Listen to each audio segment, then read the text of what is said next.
सावरकर को भारत रत्न पर बोले हैं संघ प्रमुख। अगर सावरकर को भारत रत्न दिया जाता है तो इससे भारत रत्न की और प्रतिष्ठा बढ़ेगी। भागवत रविवार को मुंबई में आरएसएस के शताब्दी वर्ष कार्यक्रम में बोल रहे थे और इस दौरान आरएसएस प्रमुख ने कहा कि सर संघ चालक बनने के लिए क्षत्रिय, वैश्य, शूद्र या ब्राह्मण होना कोई योग्यता नहीं है। जो हिंदू संगठन के लिए काम करता है वही सर संघ चालक बनता है। संघ शताब्दी कार्यक्रम में आरएसएस प्रमुख मोहन भागवत का बड़ा बयान। बोले अगर सावरकर को भारत रत्न दिया जाता है तो इससे भारत रत्न की और प्रतिष्ठा बढ़ेगी। राष्ट्रीय स्वयंसेवक संघ प्रमुख मोहन भागवत ने रविवार को ये कहा था।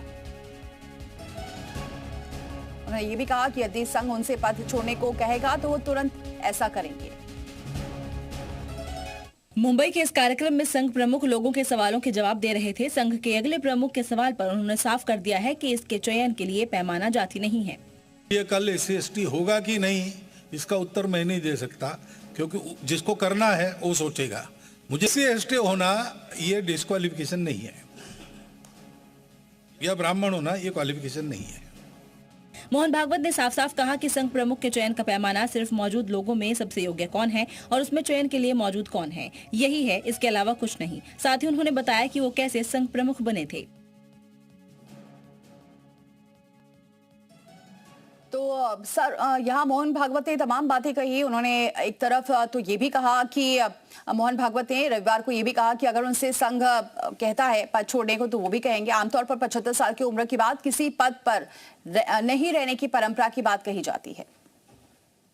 स्वातंत्रवीर सावरकर को भारत रत्न मिला नहीं मिला, तो भारत रत्न मिला तो उस सम्मान का गौरव बढ़ेगा।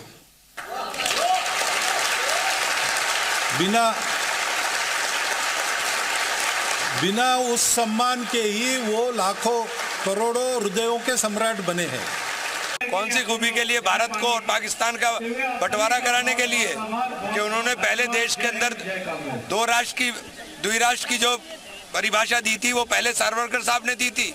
हिंदुस्तान पाकिस्तान का बंटवारा कराने की जो नींव रखी थी वो उन्होंने रखी थी।